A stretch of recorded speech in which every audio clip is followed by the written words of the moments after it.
Hello. In our last video, we spent some time graphing sine of x over x so that we could understand what was happening to the y values when x got really close to 0 without getting there. And we decided that when x got really close to 0, the y values got really close to 1. And that was my way of introducing us to a limit. The idea that as x approaches 0, the y values approached 1. Today, in this video, I would like to have a more formal definition of limit. So, the informal definition of a limit. Let f of x be defined on an open interval containing some number c, except for it doesn't have to be defined at c itself.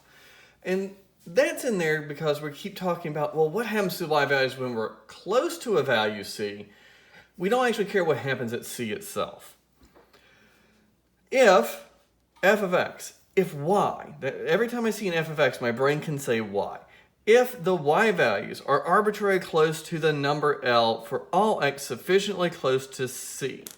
All right, so when I say arbitrarily close, you can think of that as meaning as close as you want.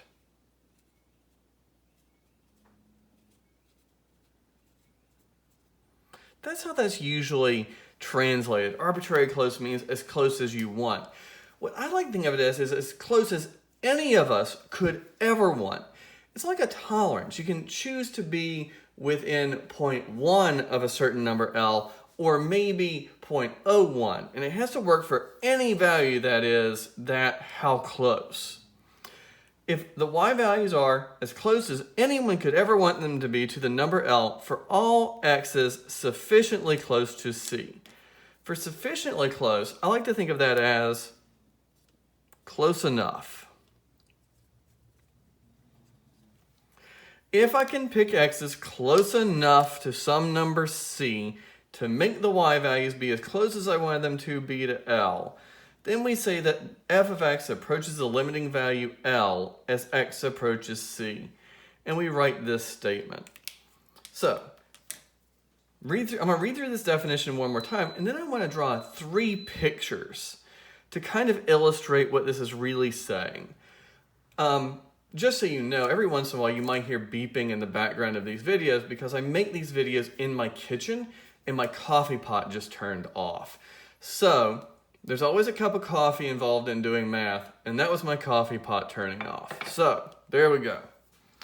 So, let f of x be defined on an open interval containing c, except possibly at c itself.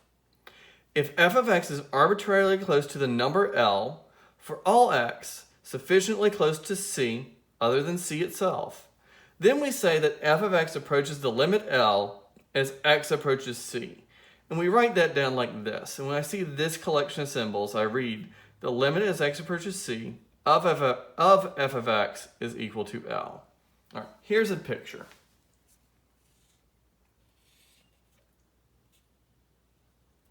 So I have a value in my on the x-axis c, and I want a value on my y-axis L. And I'm going to draw a function that has a limit of L as x approaches c.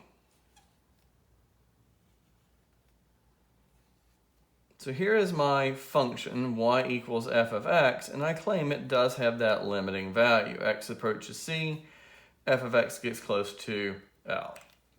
So let me show you where the arbitrarily close and sufficiently close are.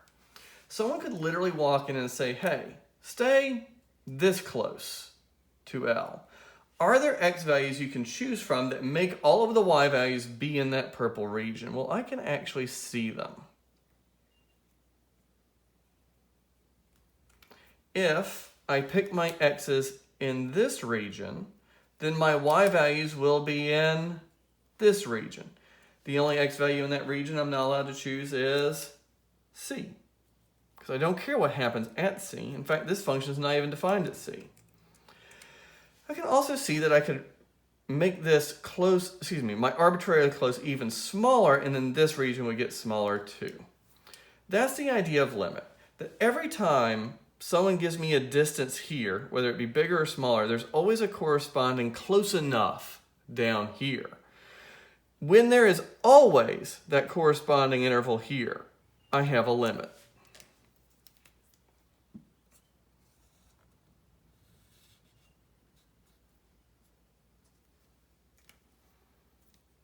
So I'm going to draw another function that also has this same limit, that when x gets close to c, the y values are getting close to L. So another function, y equals f of x, that I say has a limit of L as x approaches c. All right, so, well, if I just get close to c, I see my y values are going to this value L. I could draw that same kind of picture where someone says, hey, stay this close to the value L. And then I see the close enough on the x-axis. And in fact, these pictures aren't that dissimilar. It's just that this function's defined at c and this function's not. Over here, f of c does not exist. But in this picture, f of c is the limit L. And so what I see right away is that the limit is doing something different than the function value. A function's value says when you put in an x, you get out a y. The limit is saying, hey, what happens when I get close to that value of x without actually getting there? And this is a key idea in limit, that my limit does not have to be the same as my function value, but it can be. In fact, those are special functions that we study in section 2.5. One more picture for now.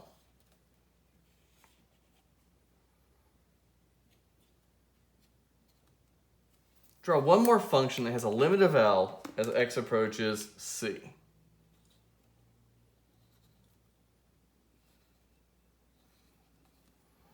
And again, when x gets close to c, my y's are getting closer and closer to L.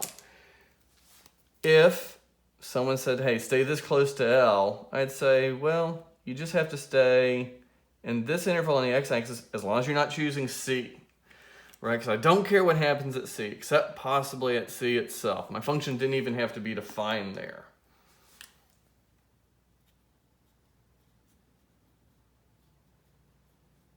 So the limit, as x approaches c, of f of x is equal to L. But what I would say in this picture is f of c exists, but it's not L.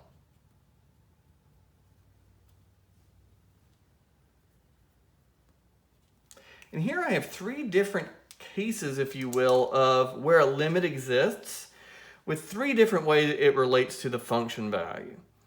The limits are all L. But here the function's not even defined at c. Here, the function value matches the limit. And in this last picture, the function value exists but doesn't match the limit. And the big idea here, the limit is talking about what happens when we get close to a value in the domain. What are the y values doing when x gets really close to c without actually being c? The function value is trying to talk about what happens exactly at c. So, function values and limits are different sometimes, right? We can't always think they're the same. There are special cases where they match, but we do have to process these things independently. All right, so that's enough for this video. In our next video, I want to show you a few pictures where limits do not exist.